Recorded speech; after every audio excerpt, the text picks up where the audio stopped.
O Senhor esteja convosco.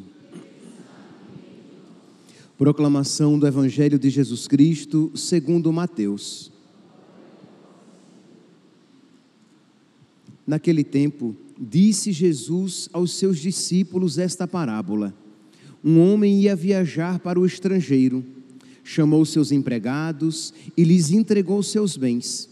A um deu 5 talentos, a outro deu 2 e ao terceiro 1, a cada qual de acordo com a sua capacidade. Em seguida viajou. O empregado que havia recebido 5 talentos saiu logo, trabalhou com eles e lucrou outros 5. Do mesmo modo, o que havia recebido 2 lucrou outros 2. Mas aquele que havia recebido 1 só saiu, cavou um buraco na terra e escondeu o dinheiro do seu patrão. Depois de muito tempo, o patrão voltou e foi acertar contas com os empregados. O empregado que havia recebido 5 talentos entregou-lhe mais 5, dizendo: Senhor, tu me entregaste 5 talentos, aqui estão mais 5 que lucrei. O patrão lhe disse: muito bem, servo bom e fiel.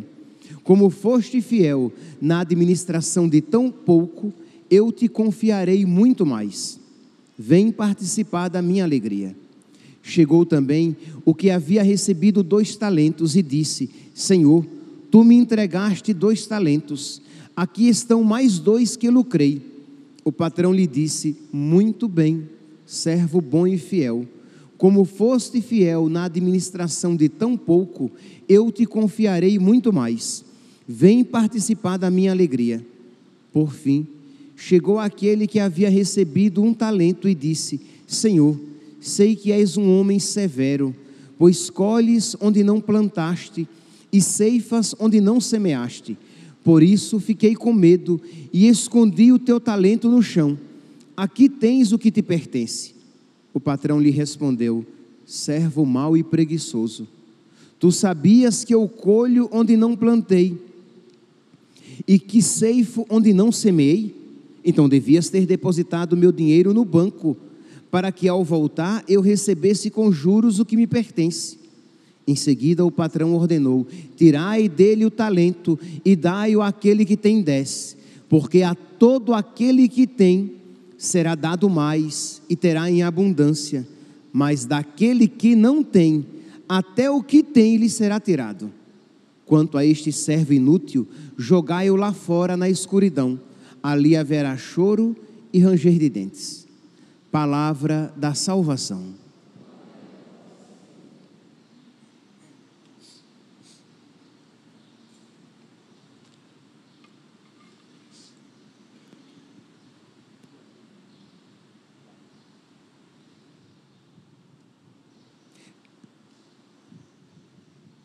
Caríssimos irmãos e irmãs, a liturgia de hoje dá continuidade à leitura que nós estamos fazendo da primeira carta de São Paulo aos Tessalonicenses. E os Tessalonicenses têm progredido muito no amor a Deus.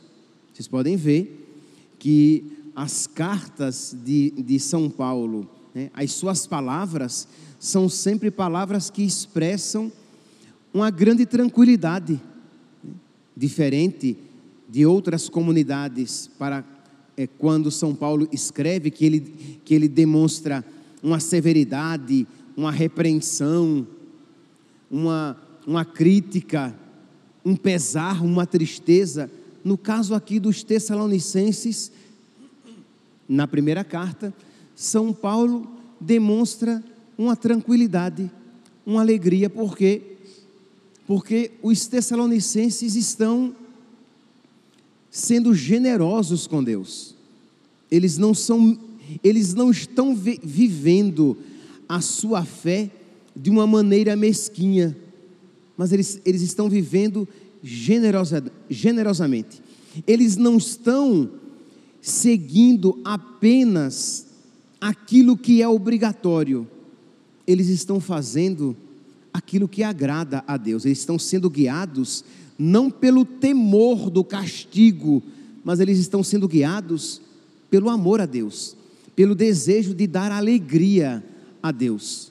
Eles não estão sendo guiados pelo medo do castigo, mas eles estão sendo guiados pelo coração. Isto é, eles têm os mesmos sentimentos de Cristo Jesus.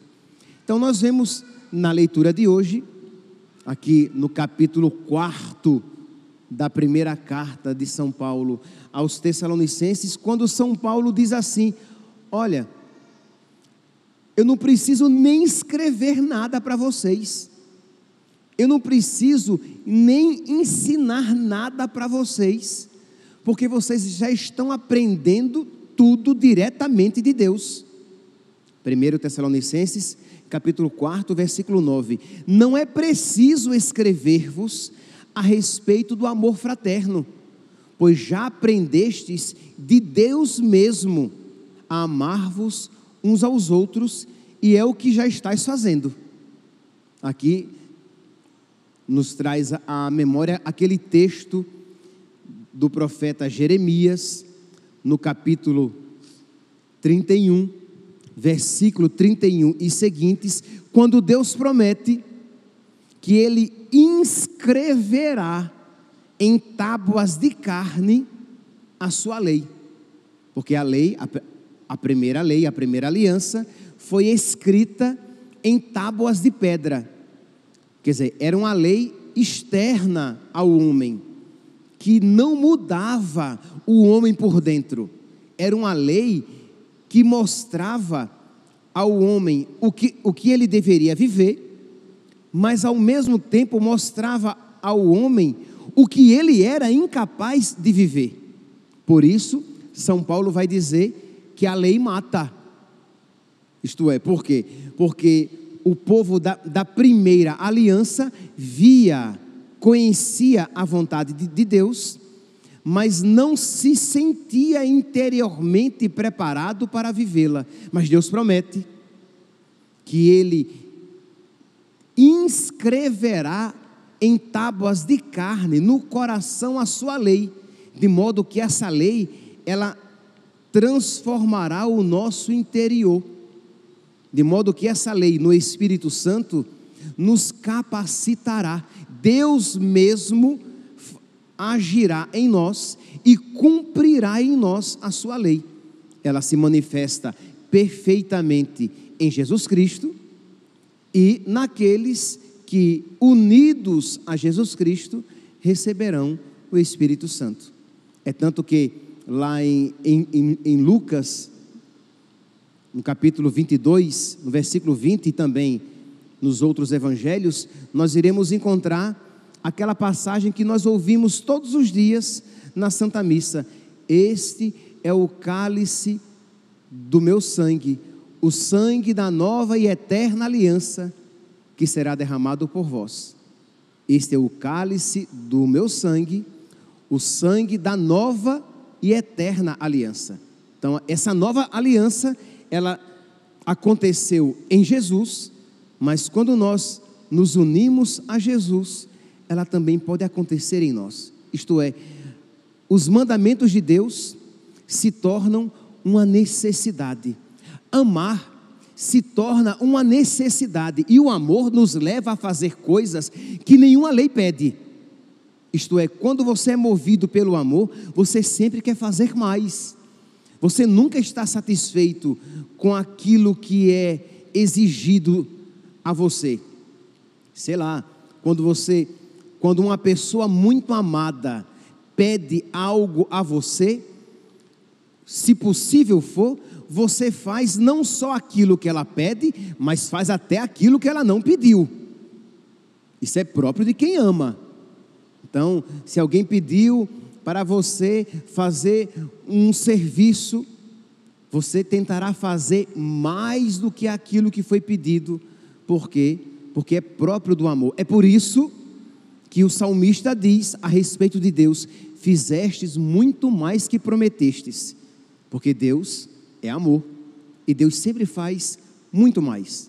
É por isso então que São Paulo, na carta aos Tessalonicenses, na primeira carta aos Tessalonicenses, ele vai sempre usando termos assim: transbordai no amor, progredir no amor, progredir cada vez mais. Hoje, no capítulo 1 Tessalonicenses, capítulo 4, nós iremos encontrar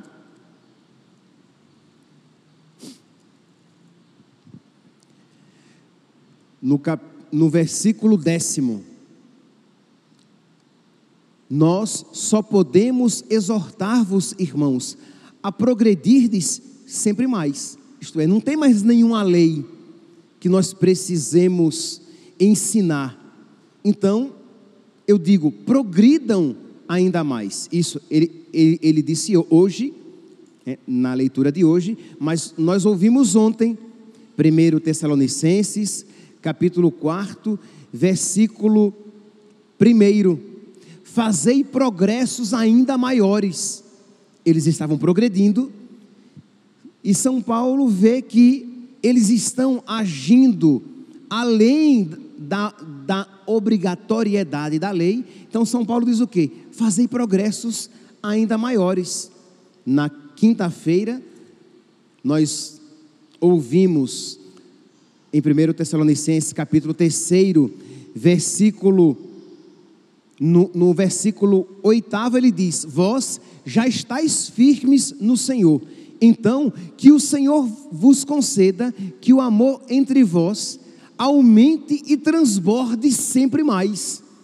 Então, usa aqui uma expressão exagerada, né? Que o amor cresça, que o amor transborde. Ora, meus irmãos, é isso o que Deus espera dizer a cada um de nós.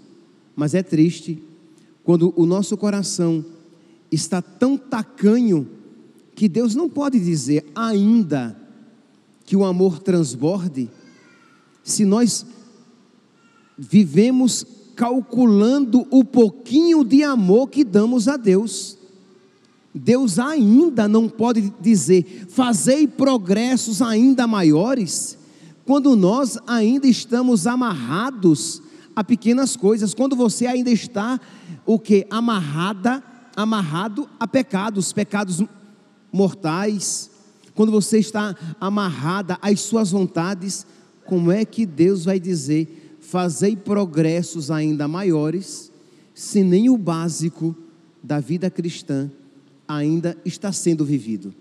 Então, hoje, neste primeiro sábado do mês, pedir que Nossa Senhora peça por nós, que ela nos alcance a graça da generosidade, que ela nos alcance uma porção dobrada de amor, para que nós sejamos movidos pelo amor, para que nós queiramos amar cada vez mais, nos doar cada vez mais, nos sacrificar cada vez mais, nos configurar a Cristo crucificado cada vez mais. E aí, quanto mais configurados a Cristo, mais nós iremos progredir no amor a Deus. E exatamente o contrário disso que nós encontramos no Evangelho de hoje. O Evangelho nos apresenta essa parábola em que diz que um patrão, que um homem vai viajar para o estrangeiro, e ele distribui, chama os seus empregados e distribui talentos entre eles. Então a um ele dá 5, a outro ele dá 2, e a outro ele dá 1, e ele dá a cada um segundo a sua capacidade. Não há mesquinhez nem injustiça. Este patrão, que é a imagem de Deus, ele dá segundo a capacidade que cada um tem de receber. E diz então que depois de muito tempo ele volta e ele vai então, aqueles empregados terão que prestar contas. E diz que aquele que ganhou 5 talentos diz: olha, eu consegui lucrar mais 5. E o patrão diz: muito bem, servo bom e fiel, como foste fiel na administração de tão pouco, eu te confiarei muito mais. Depois vem aquele que recebeu 2 talentos e entrega mais 2 talentos que ele produziu.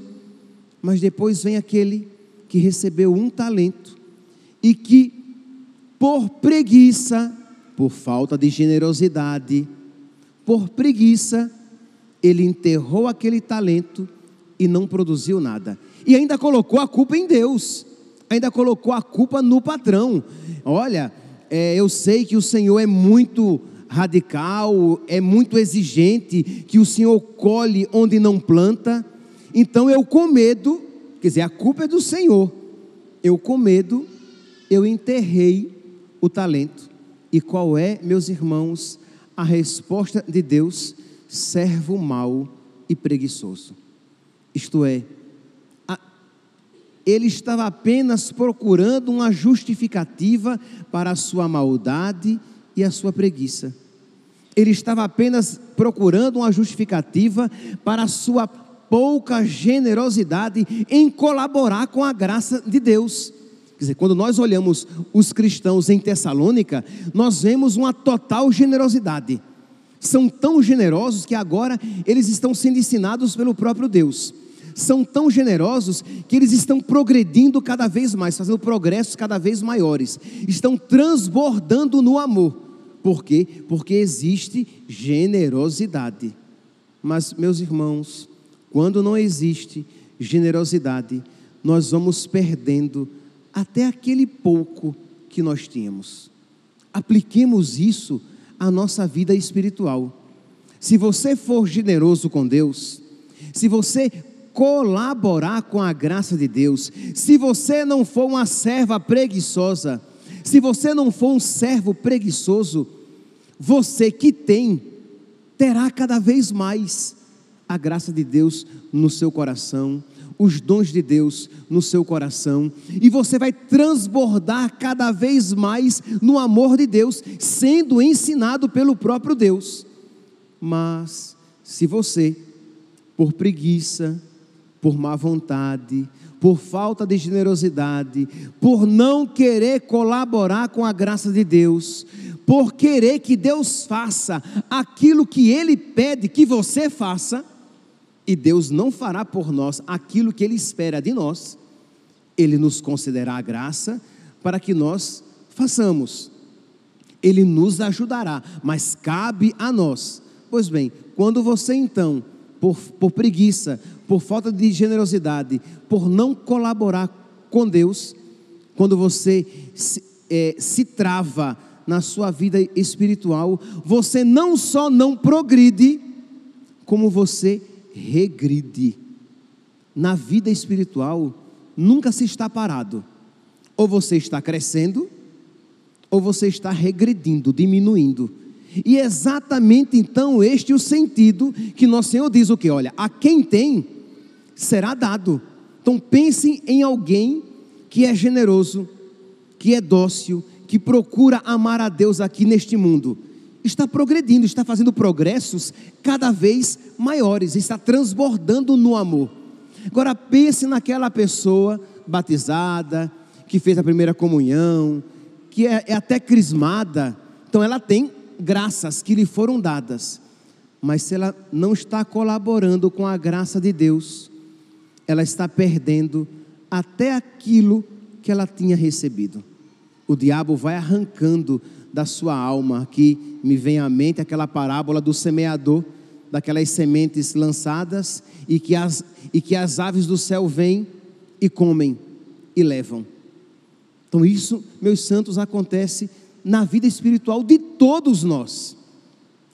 Se nós não colaborarmos com a graça de Deus, se nós não estivermos num constante movimento de vida espiritual, nós iremos regredindo pouco a pouco, e por culpa nossa, por culpa própria, nós iremos perder até aquilo que nos foi dado.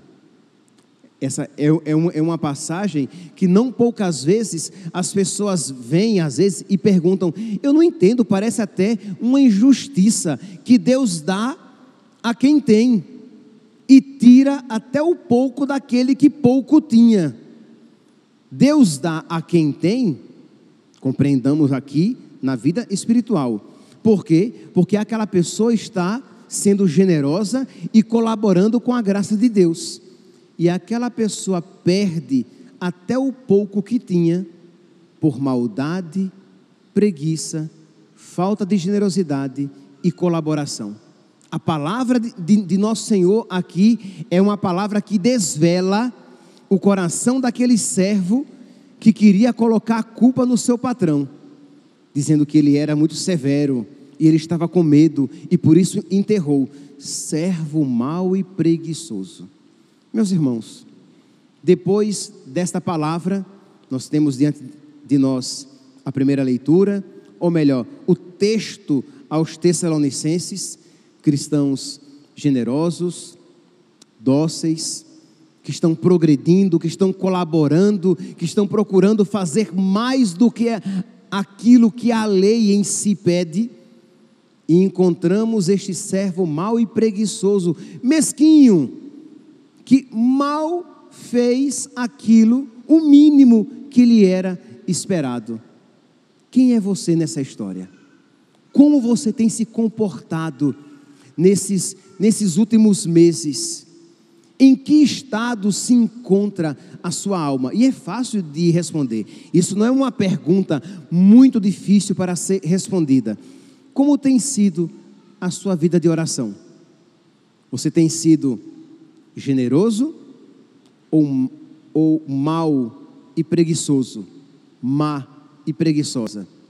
Como tem sido a sua postura diante das dificuldades da vida, dos sofrimentos da vida, das humilhações da vida? Você tem sido generoso, generosa, isto é, você tem abraçado a cruz e tem vivido com paciência as dificuldades da vida, ou você tem sido má e preguiçosa, sem querer colaborar com a graça de Deus? Isto é, você até diz que quer ser santo, que quer ser santa, mas quando a cruz bate à porta da sua vida, você se rebela, você se revolta, você se cansa de sofrer as demoras de Deus.